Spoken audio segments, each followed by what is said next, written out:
glosaje de colesterol y triglicéridos. La otra es la de proteínas totales y fraccionadas. Y la que hoy día tienen que hacer es la de determinación de ácido úrico, urea y creatinina. Bien. Vamos a hablar rápidamente lo que concierne a la práctica del perfil lipídico. Vamos a ver primero los fundamentos. Se hizo colesterol y se hicieron triglicéridos, ¿no es así? ¿Cuál es el fundamento para la determinación de colesterol? Como ustedes saben, el colesterol se halla en su forma, adelante, se halla en su forma esterificada con ácidos grasos. Entonces, en un primer momento, ese colesterol tenía que ser separado de los ácidos grasos. Y eso se hace mediante la colesterol esterasa o colesterolasa, ¿no? Dejando libre al colesterol de los ácidos grasos, ¿no es cierto? Luego, este colesterol iba a ser oxidado mediante la colesterol oxidasa, ¿no es cierto? Colesterol oxidasa, dando una colestenona y peróxido de hidrógeno. Y finalmente, en un tercer momento, este peróxido de hidrógeno iba a ser sometido a la acción de una peroxidasa para dar un compuesto coloreado, que es una quinona de color rosado. Ese es el fundamento para la determinación de colesterol. Los valores normales, 200 miligramos por ciento. Yo creo que eso está claro, ¿no es cierto? ¿Cuál es el fundamento para la determinación de colesterol? Para la determinación de los triglicéridos, el paso es un poco más complicado. Ustedes saben que los pasos son un poquito más complicados, no complicados, sino un poquito más largos. Los triglicéridos, ustedes saben que es la conjunción de un glicerol más 3 ácidos grasos. Entonces, había que separar, conforme lo hicimos con el colesterol, había que separar a los ácidos grasos del glicerol, ¿no es cierto? Entonces, esto se hacía mediante la lipasa. La lipasa separa, y esto ocurre en el organismo, separa los ácidos grasos del glicerol para que sean fácilmente absorbidos, estos ácidos grasos. Bien, entonces dejábamos libre al colesterol, al glicerol. Este glicerol tenía que ser fosforilado mediante la glicerol quinasa para dar un compuesto que es el glicerol 3-fosfato. El glicerol 3-fosfato.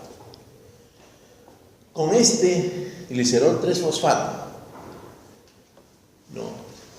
O sobre este glicerol 3-fosfato iba a actuar otra enzima, que es la glicerol,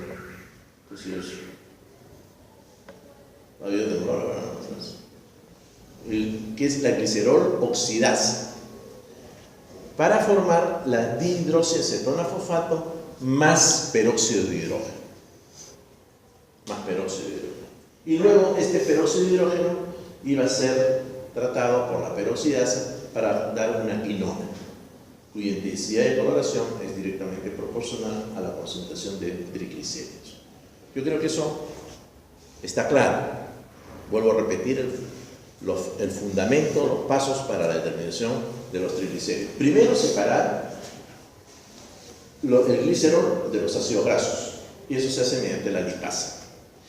Este glicerol lo tenemos que fosforilar mediante la glicerol quinasa para formar glicerol 3-fosfato.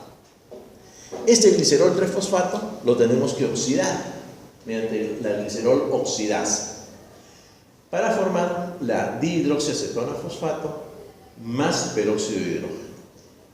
Y este peróxido de hidrógeno, por acción de la peroxidasa, da un compuesto coloreado, que es una quinona de color rosado, cuya intensidad es directamente proporcional a la concentración de triglicéridos.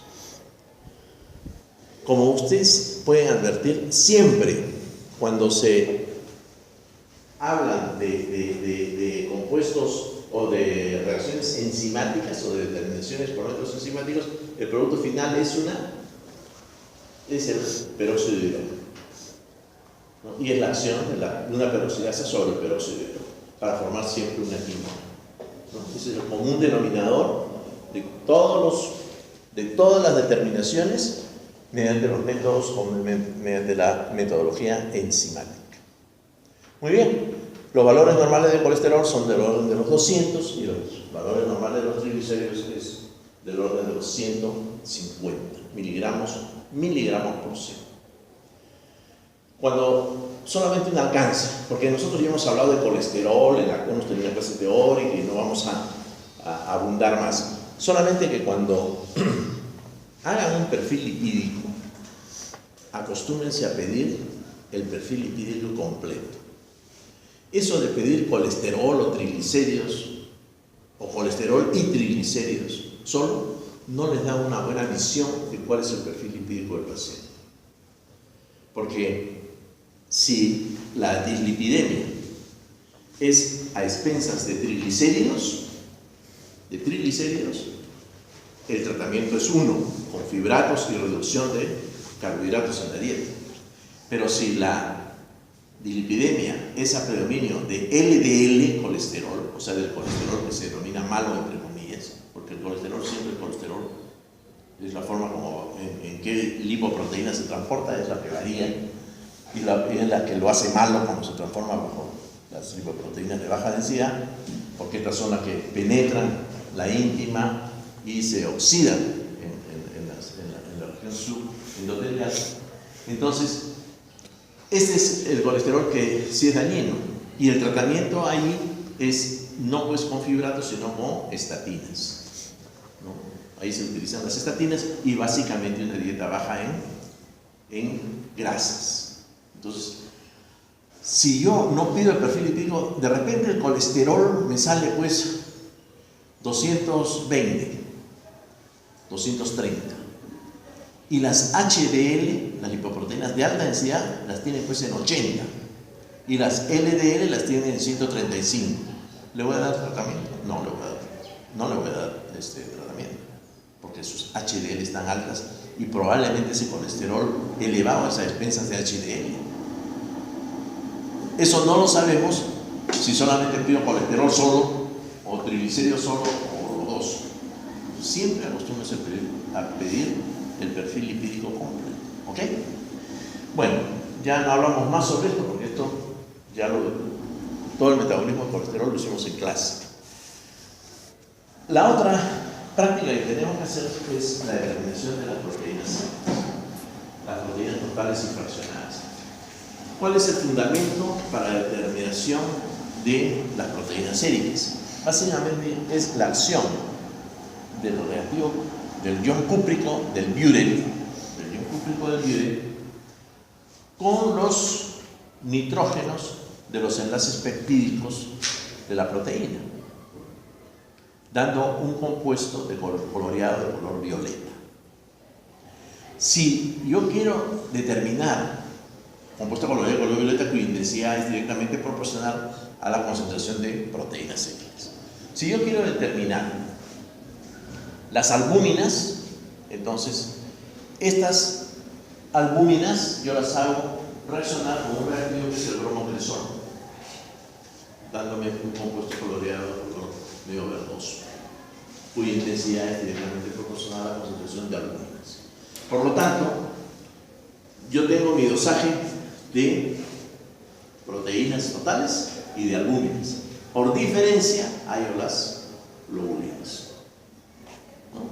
Ese es el fundamento de esta pregunta. ¿Cuáles son los valores normales?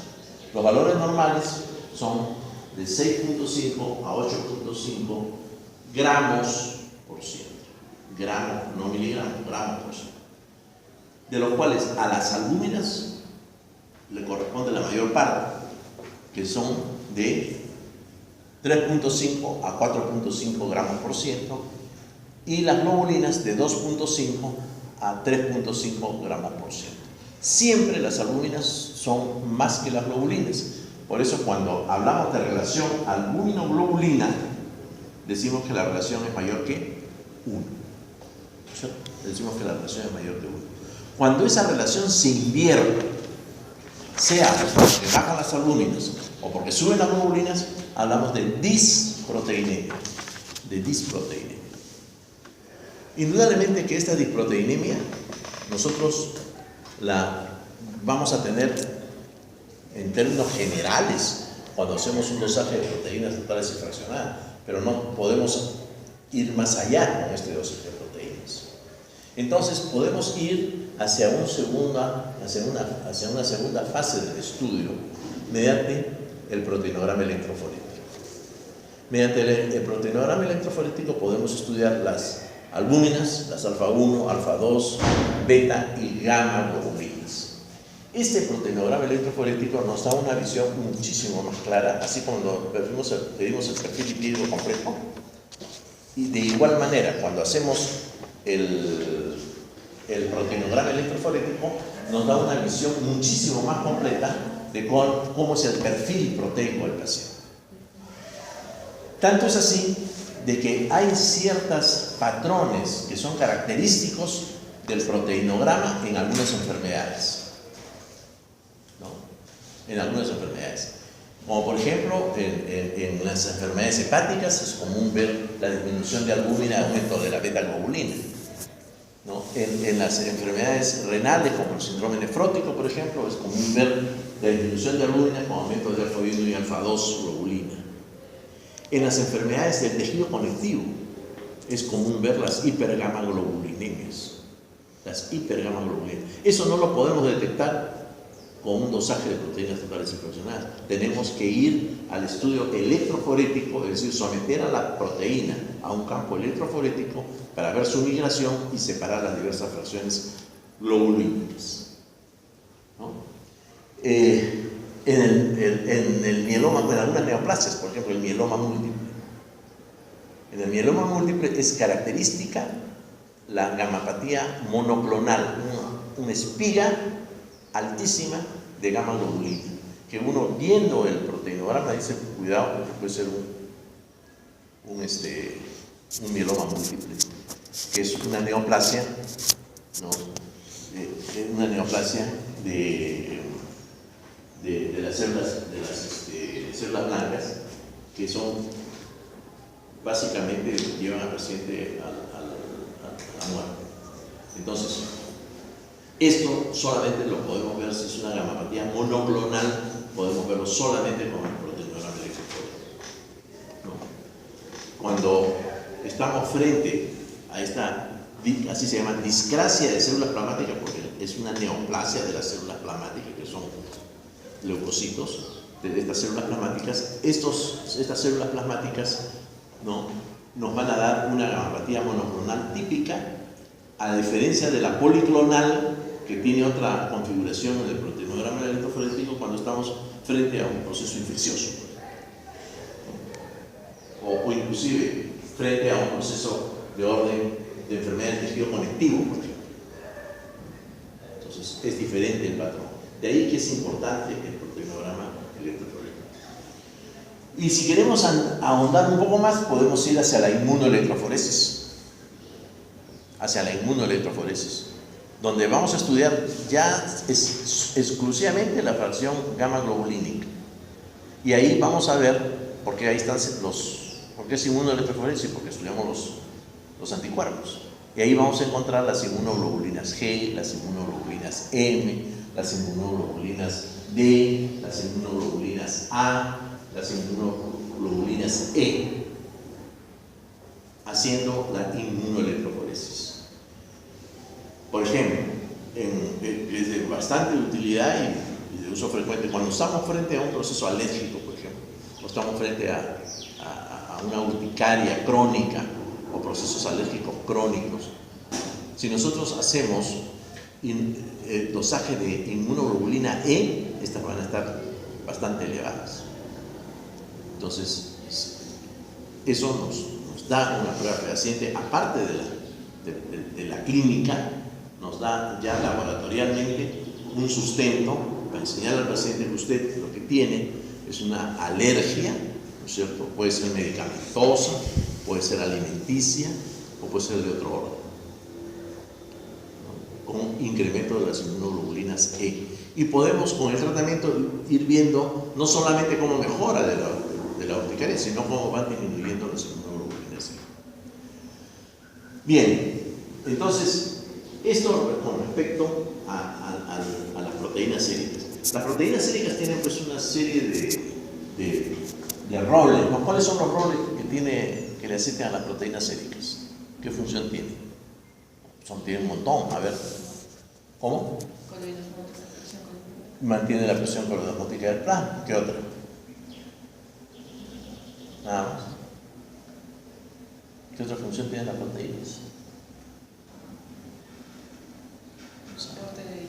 Transporte. En general transporte. Transportan hormonas, como la interalfa-globulina, transportan lípidos, por contra del hierro, por oligoelementos, función de transporte. ¿Qué otra función? Se llaman dos. ¿Qué otra? ¿Para qué sirven las proteínas? Confieren pues básicamente la estructura del tejido, ¿no? La estructura del tejido, el armazón del tejido, la estructura en sí de los tejidos son de base proteica. ¿Qué más?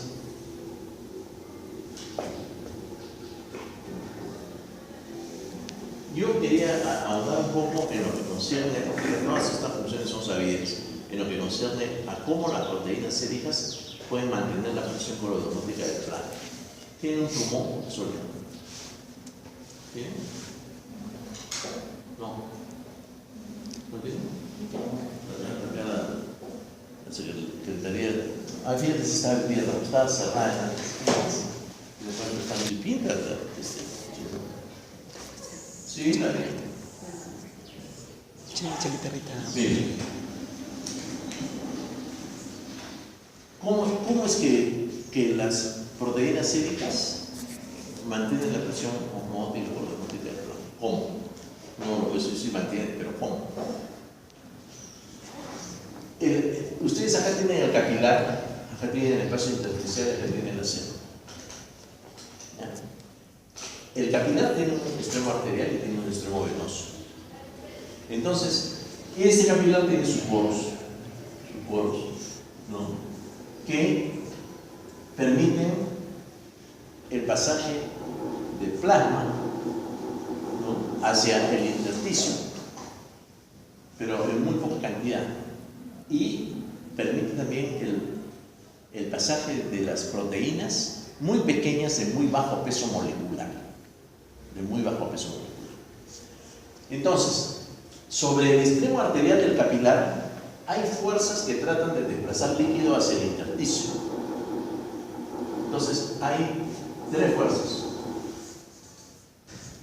que tratan de desplazar líquido al intersticio. Una es la presión hidrostática del capilar en el polo arterial. Y esta presión hidrostática en el polo arterial es de 25. ¿Ya? La otra es la presión negativa del intersticio, porque el intersticio, y esto se ha medido con micropipeta, la presión del intersticio es negativa. Y esa presión es de 7. Por lo tanto, si es negativa, trata de jalar. Y la otra es la presión que genera, la presión oncótica que genera las pocas proteínas que circulan en el intersticio de bajo peso molecular. Esa presión es del orden de los 4.5 milímetros de mercurio. 4.5. ¿Okay? Si sumamos todo, nos sale 36.5.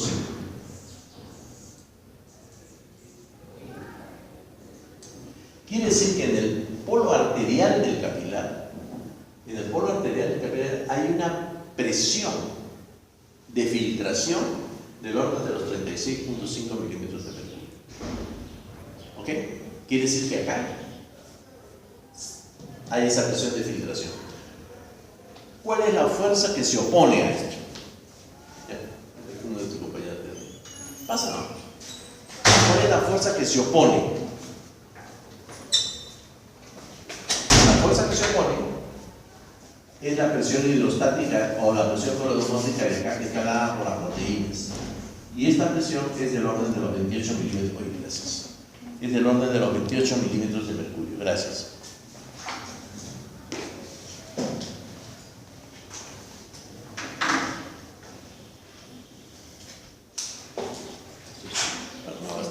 se acaba a veces cuando está mucha la viejita. Entonces, la única presión que se opone a esta presión de filtración es esta, la presión coledosmótica del plasma, que está dada básicamente por las proteínas célicas, entre otros, pero es básicamente proteínas célicas. Por lo tanto, si yo resto 28 menos 30, a los 36.5 me queda 8.5 milímetros de mercurio, pero 8.5 a favor de la filtración. Quiere decir que en el extremo arterial del capilar se filtra el líquido a una presión de 8.5 milímetros de mercurio. ¿Está claro? O sea, acá hay un pasaje de líquido al intersticio. Esa es la resultante, es esa, a una presión de 8.5. Para ti que fuiste amablemente buscando muy rápidamente. Hay presiones que tratan de desplazar líquido al intersticio. Una es la presión hidrostática del capilar, 25 milímetros de mercurio. Otra es la presión del intersticio, que es negativa y que por ser negativa trata de jalar hacia el intersticio líquido. Y la otra es de 4.5, que está generada por la presión osmótica que generan las pocas proteínas de muy bajo peso molecular que están en el intersticio. Si sumamos todo, nos da 36.5.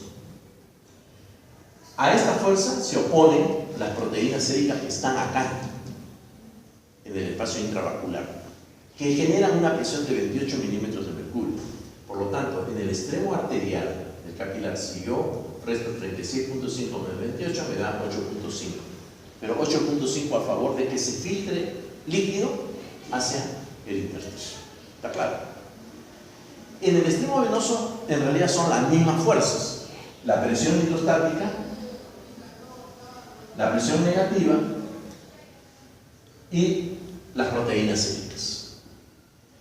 Con la única diferencia que la presión hidrostática en el polo venoso no es pues 25, es 9. Es 9.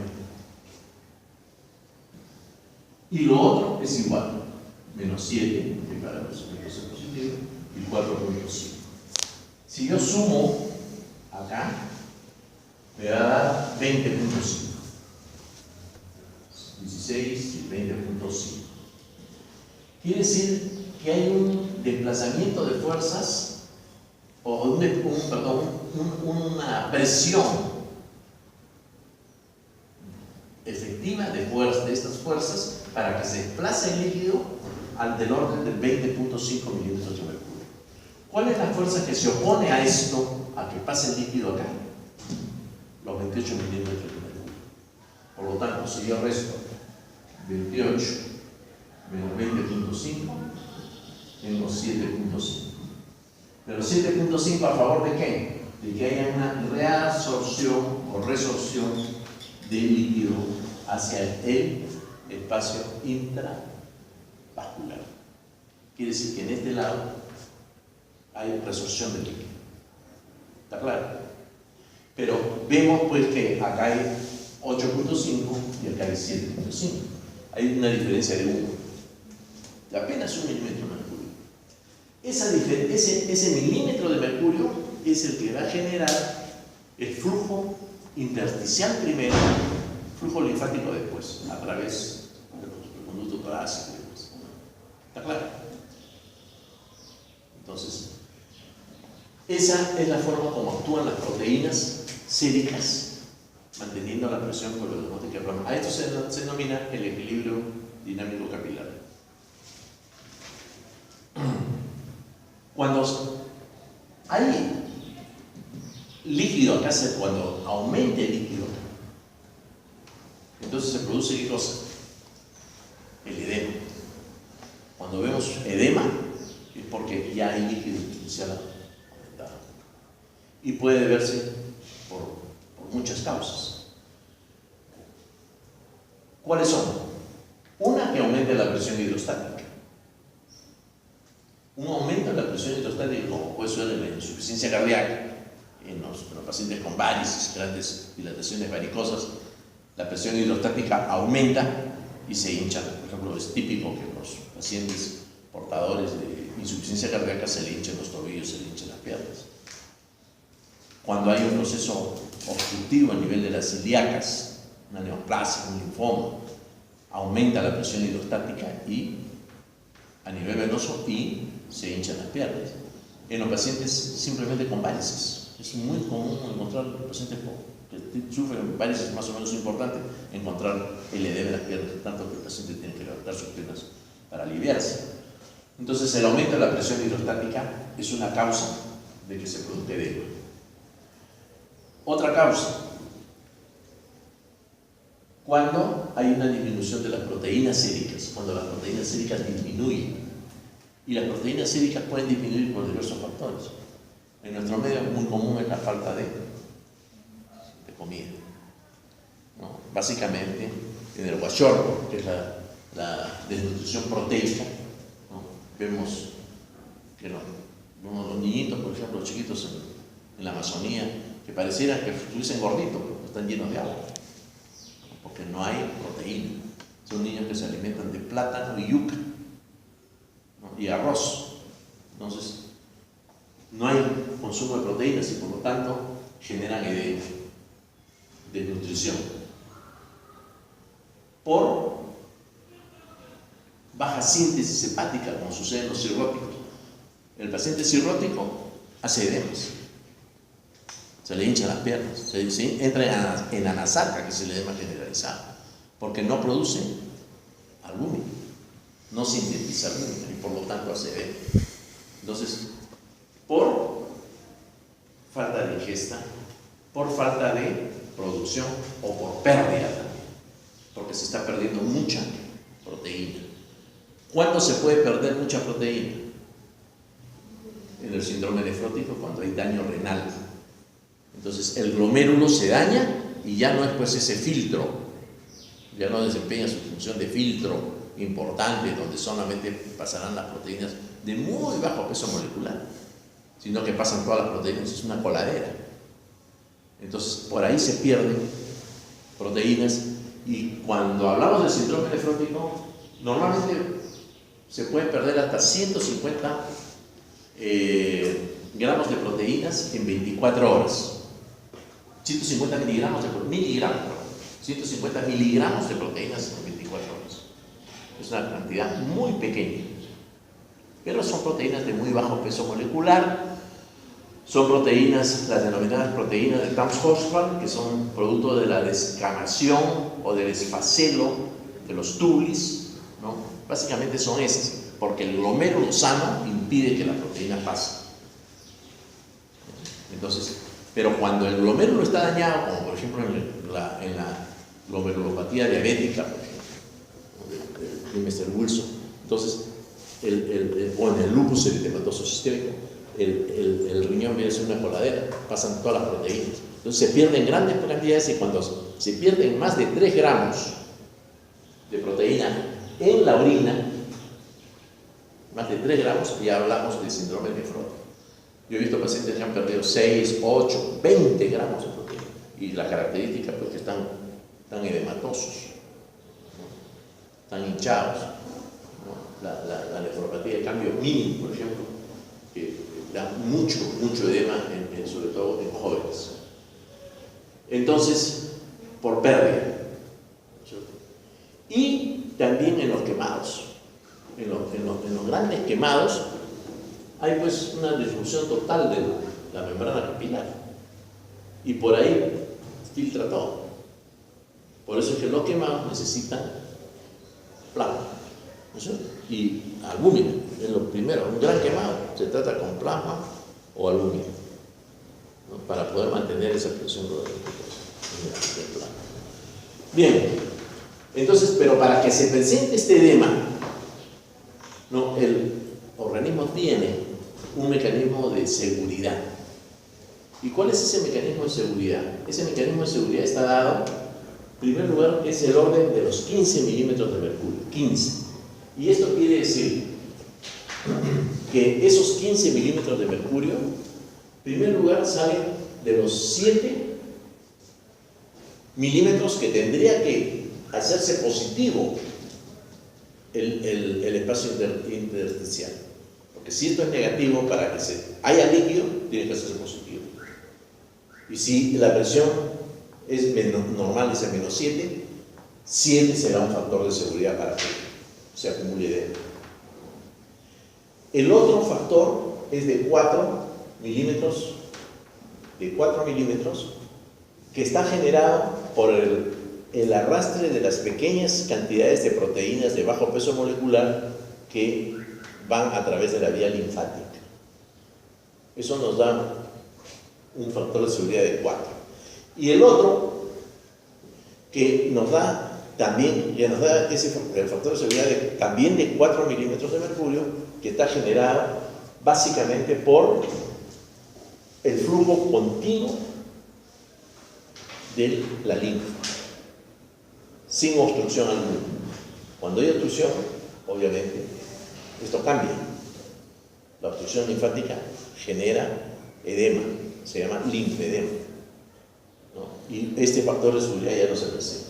Por lo tanto, si yo sumo todo esto, me da 15 milímetros de mercurio. ¿Esto qué quiere decir?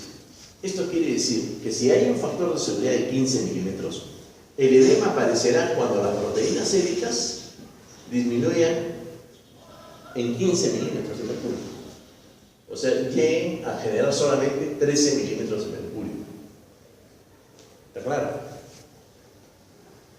O cuando la presión capilar media sale de este 9 y del 25, son 34 la mitad, 17. ¿No es cierto? 17 es la presión capilar media. 17. Para que se produzca edema, esta presión tiene que llegar a 32 milímetros de mercurio, tiene que aumentar hasta 32 milímetros de mercurio para que se presente el edema. ¿Está claro? Muy bien.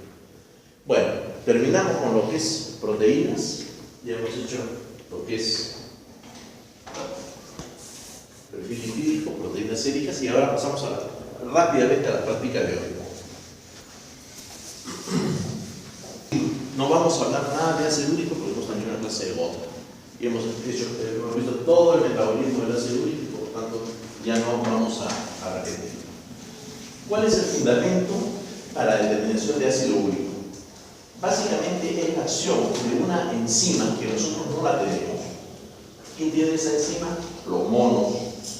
Los monos tienen una enzima que es la uricasa. ¿Ya? La uricasa, mediante la cual convierten al ácido úrico en alantoína. Por eso es que los monos no tienen gota. Los monos no sufren de gota, ni de hiperuricemia. El hombre sí, porque no tiene la uricasa. Entonces, este ácido úrico, por acción de esta uricasa, se transforma en alantoína. Eso es en un primer momento. Pero no solamente da alantoína, da también peróxido de hidrógeno. Entonces, si yo ácido úrico, por acción de la uricasa, me va a dar alantoína más peróxido de hidrógeno. Y en un segundo momento, el H2O2, por acción de la peroxidasa, me va a dar una quinona de color rosado, que la intensidad es directamente proporcional a la concentración de ácido úrico. ¿Está claro? Ese es el fundamento.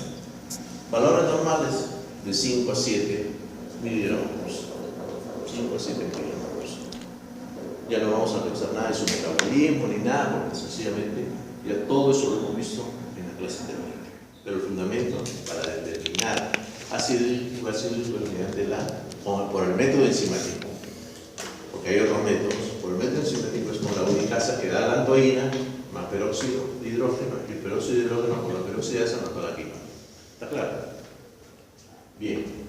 Los otros elementos que vamos a determinar es urea y creatinina.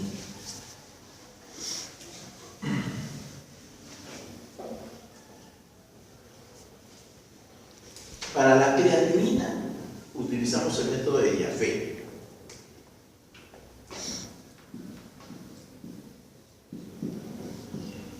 ¿Qué que consiste en hacer reaccionar la creatinina del suelo con el reactivo pícrico alcalino, dando un compuesto de color pardo anaranjado cuya intensidad es directamente proporcional a la concentración de creatina.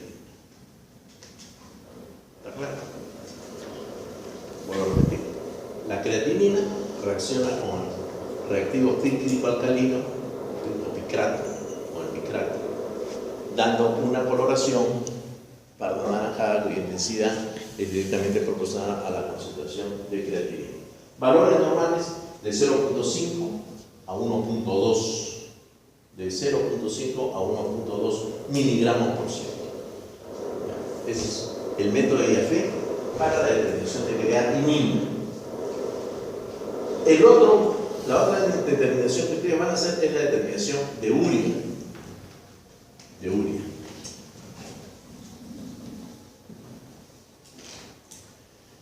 Mediante una enzima que es la ureasa.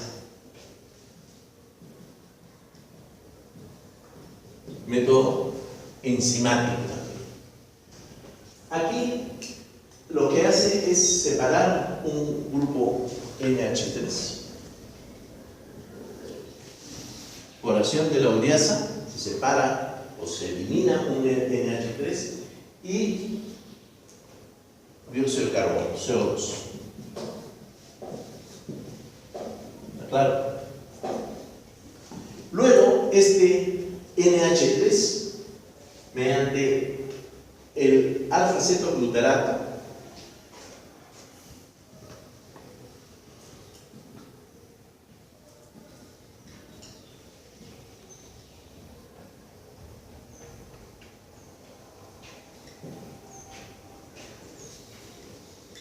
mediante una enzima glutamato deshidrogenasa. La glutamato deshidrogenasa actúa sobre el NH3 y el alfa-cetoglutarato para formar el glutamato, agua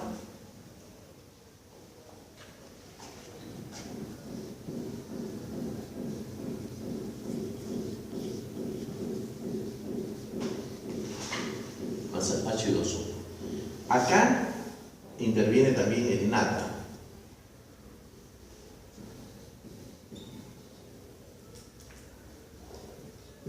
Que se transforma finalmente en nata.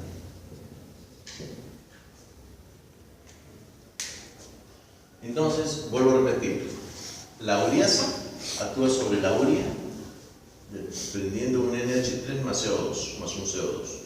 Este NH3 va a resonar con el alfa-cetoglutarato y con el NAD mediante el glutamato deshidrogenasa para dar glutamato, agua y deja el NAD solo, dando una coloración azulada cuya intensidad debe ser directamente proporcional a la concentración de urea. ¿Está claro? Ese es el fundamento. Valores normales del orden de los 20 a 40 miligramos por ciento. 20 a 40 miligramos por ciento. Pero, ¿de dónde viene la creatinina y de dónde viene la urea? Rápidamente vamos a ver de dónde viene la creatinina. ¿Quién me puede decir de dónde viene la creatinina? ¿Vale?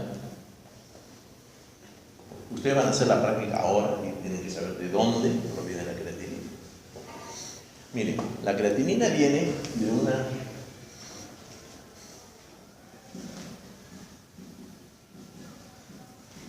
la arginina, no voy a hablar de todas las enzimas ni nada de eso, interacciona con la glicina para formar ornitina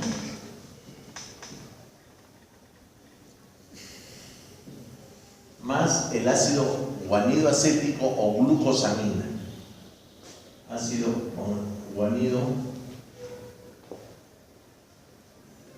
acético o también denominada glucosamina. Este ácido guanido acético o glucosamina va a reaccionar con la metionina.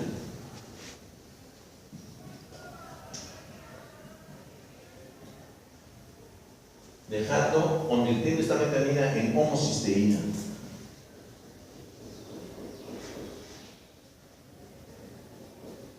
Y el ácido guanidinoacético se quedaría convertido en creatina.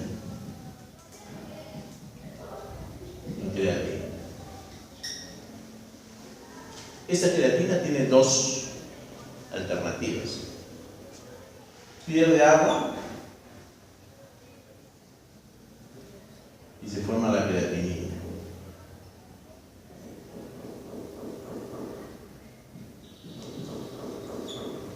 O en su defecto se fosforila hacia fosfo creatina. Hacia fosfocreatina. Y en esta forma de fosforilación, mediante una sinasa, mediante esta forma de fosforilación es como se acumula, ¿en dónde? ¿Dónde se acumula la fosfocreatina? ¿Cuál es el tejido que sirve de reserva energética, básicamente? Porque la fosfocreatina sirve para eso. Básicamente en el tejido muscular, ¿no? En el tejido muscular como fosfocreatina. Cuando se desfosforila esta fosfocreatina, nos da la creatinina. Nos da la creatinina. De ahí proviene la creatinina. Esa creatinina se filtra a nivel del glomérulo, se reabsorbe y se secreta a nivel tubular y se elimina con la orina. Fíjense lo que les digo: se filtra, se reabsorbe y se secreta. ¿Ok? Ese es el comportamiento de la creatinina a nivel del riñón. El otro compuesto que rápidamente pasemos a revisar es la urea. Ya hemos revisado los fundamentos de las determinaciones, normalmente estamos haciendo este alcance.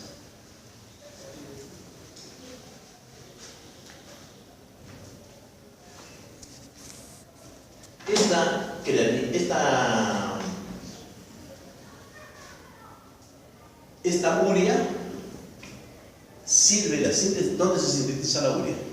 ¿En qué órgano? En el hígado, ¿cierto? Y es la forma más eficiente para detoxificar al organismo del amoníaco, ¿no? La detoxificación. ¿Cómo nos liberamos del amoníaco? Que es producto de las reacciones, ¿no?, metabólicas del organismo. Es la formación de urea. Entonces, esta urea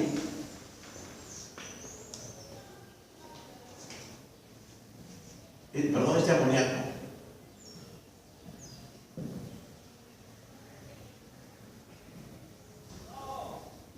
por acción de la carbamil fosfato sintetasa 1, de la carbamil fosfato sintetasa 1, forma el carbamil fosfato. Ojo, hay una carbamil fosfato sintetasa 2 que sirve para la síntesis de las pirimidinas. ¿Sí? Entonces, ese amoníaco, mediante la carbamil fosfato sintetasa 1, nos va a dar origen al carbamil fosfato. Este va a reaccionar con la ornitina.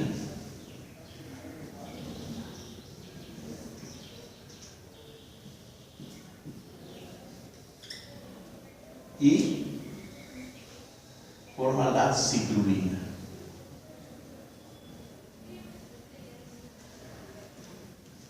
La citrulina. Y esta citrulina va a recibir al ácido apártico o apartato.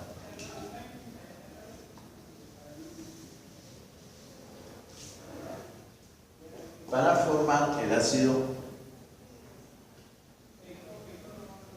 ¿Qué ácido formamos? Cuando el aspartato se une a la acetilina, que es ácido forma.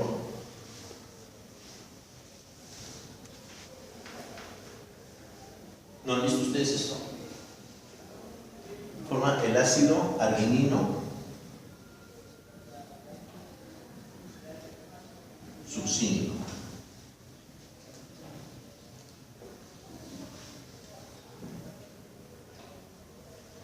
Este ácido arginino succínico, ¿qué cosa da?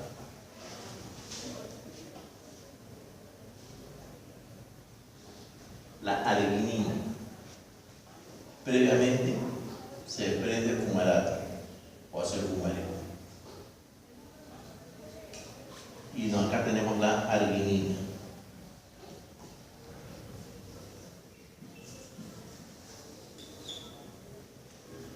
Y finalmente, esta arginina, por acción de una arginasa, ¿qué cosa da?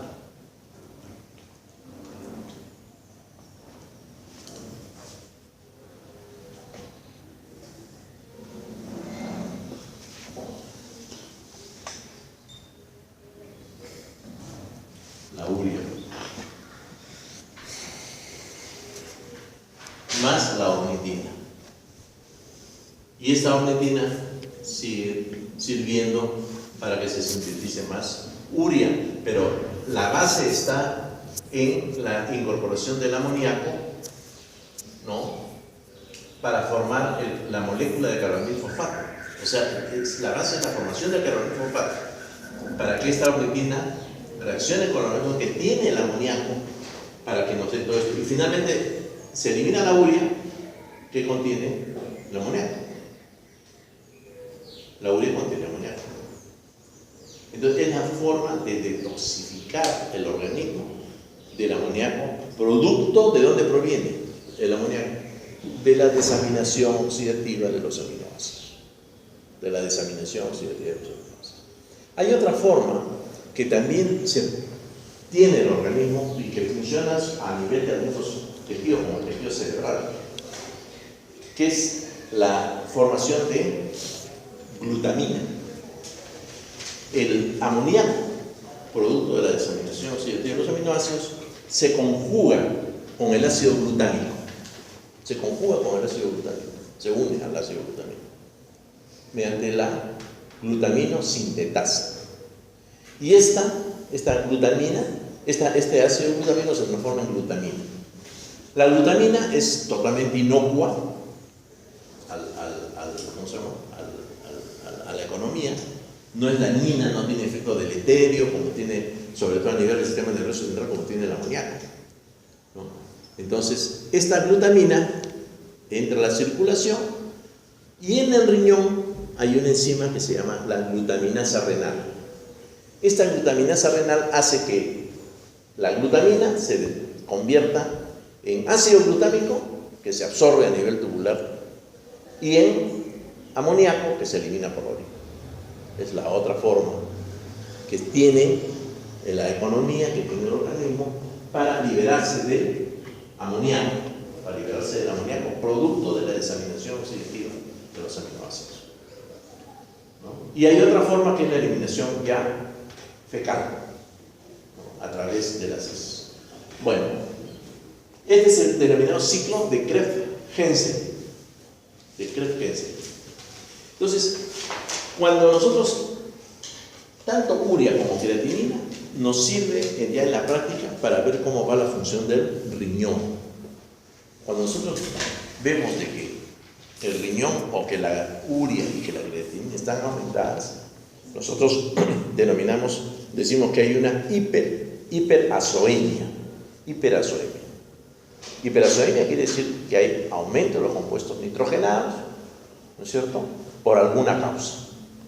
Entonces, allí nosotros consideramos las hiperazoemias prerrenal, renal y posrenal. Prerrenal, por ejemplo, en los deshidratados, en aquellos que se van, por ejemplo, en diarreas, que se deshidratan tremendamente, puede subir la urea y puede subir la creatinina. En la insuficiencia cardíaca congestiva, también. En las diarreas, cuando acabó la epidemia de cólera hace ya unos años, que se producía aumento de urea y creatinina es importante, porque a nosotros el cólera se veía pues en la India. Acá nunca habíamos visto cólera. Y de pronto vino la epidemia, ¿no?, que cobró algunas vidas. En esos casos se veía afectado el riñón por la gran pérdida de volumen. Entonces, la pérdida de volumen hace que haya una hiperacemia prerrenal. En la insuficiencia cardíaca también puede haber, insuficiencia cardíaca grave, también puede haber hiperacemia por disminución, básicamente por disminución del flujo plasmático renal. La disminución del flujo plasmático renal hace que haya una hiperacemia, ¿no?, que no se eliminen pues los compuestos dentro del renal por orden. Ese es uno.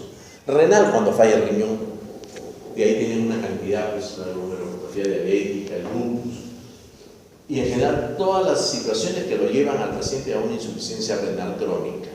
Ahí hablamos de que el riñón está, por eso se llama prerrenal, la primera que les dije, renal, cuando hay falla del riñón, y postrenal puede ser que no haya ningún problema de deshidratación, que el riñón esté funcionando bien, pero hay un proceso obstructivo de las vías urinarias por litiasis, esos cálculos polariformes enormes, o por una hipertrofia tremenda de la próstata, o por esas pelvis congeladas en las mujeres, cuando hay pues cáncer de útero y que está la pelvis congelada. Entonces, eso genera que haya un proceso obstructivo a nivel de la vejiga, a nivel de los uréteres, ¿no?, y que el paciente haga hiperacemia. Hay un parámetro muy importante que es la depuración de creatinina. Lo ideal, fíjense, para medir la función del riñón sería tener una sustancia que se filtre, que no se reabsorba y que no se secrete, ¿no? Solamente eso, que se filtre, que no se reabsorbe y que tampoco se secrete, para eliminar los factores de absorción y secreción, que son factores que son variables también importantes. Pero no hay, pues en el organismo no hay ninguna sustancia así. La única sustancia que cumple esos requisitos, ¿cuál es? Inulina. La inulina. Pero nosotros no tenemos inulina, tenemos que inyectar la inulina, ¿no? Entonces, cuando hacemos la depuración de creatinina o la depuración de inulina, encontramos valores de los 150 mililitros por minuto. 150 mililitros por minuto. Es el valor normal de depuración de inulina. Pero, ¿cuál es el concepto de depuración? Dice, ojo, que se expresa en mililitros por minuto. Entonces, el concepto de depuración es la cantidad de plasma que puede ser liberado de una sustancia en la unidad de tiempo, por el riñón, en la unidad de tiempo que es un minuto. Ese es el concepto de depuración. No es la cantidad de sustancia que se elimina, no, es la cantidad de plasma que se ve liberado del total de una sustancia en la unidad de tiempo que es un minuto. Por lo tanto, que si yo digo que la depuración de creatinina es del orden de los 120, normal, es del orden de los 120 mililitros por minuto, 120 mililitros por minuto, quiere decir que en un minuto un riñón normal libera de creatinina, saca toda la creatinina de 120 mililitros de plasma. Ese es el concepto de depuración. ¿Ya? Ese es el concepto de depuración. La depuración de creatinina viene a ser directamente proporcional a la cantidad de creatinina que hay en la orina, es lógico. Si hay más creatinina en la orina, la depuración va a ser mayor. O sea, es directamente proporcional a la creatinina en la orina, y esto se traduce por la letra U. Y es también directamente proporcional al volumen minuto. Es obvio que si se orina más creatinina debe eliminarse, el volumen minuto, y esto se establece con la letra B. pero es indirectamente proporcional a la concentración de creatinina en plasma, que se grafica con la letra P, la creatinina en plasma. Por lo tanto, yo puedo hallar mi depuración de creatinina en esta forma. Mido mi creatinina en la orina, mido mi creatinina en plasma y mido mi volumen minuto. ¿Cómo hallo la creatinina en la orina y en el plasma? Se hace mediante el método de Jaffe, que ya se los explico. Y el volumen minuto yo le digo al paciente que durante 24 horas me recolecte la orina. Tiene que recolectar toda la orina en botella de litro, pues, o en una galonera. Entonces, el total del volumen, que son pues 2 litros, 3 litros, se divide entre 24 y eso me da el volumen por hora. Y ese volumen se divide entre 60 y me da el volumen minuto. Ese valor se pone acá. Se multiplica la creatinina en orina, por el volumen minuto y se divide entre la creatinina plasmática y me sale cuánto es la depuración de creatinina. La depuración de creatinina normal es de 120 mililitros por minuto. 120 mililitros por minuto. Indudablemente que este factor tiene que ser reajustado. Se reajusta un poco con la edad. Con la edad y con la superficie de área corporal. Para eso hay unas tablas. Pero nos da pues una diferencia de más o menos un 10%, más o menos, ambos factores, ¿no? No es mucho. Indudablemente que un viejo no va a depurar como un joven, depura mucho mejor, el joven. Entonces, siempre se hace la corrección de acuerdo a la edad y a la superficie corporal. Pero también se puede hacer depuración de urea, pero la depuración de urea es menor. Normalmente la depuración de urea es del orden de los 70 mililitros por minuto, pero también se puede hacer, antes se hacía, ahora ya no se hace, ¿no? ¿Por qué? ¿Por qué es menor? Porque no se olviden lo que les he dicho, la creatinina se filtra, se reabsorbe y se secreta a nivel del tubo. La urea se filtra, se reabsorbe, pero no se secreta. Por eso es que da valores menores, da valores un tanto menores es la depuración de urea. Muy bien, ya no les pido más tiempo.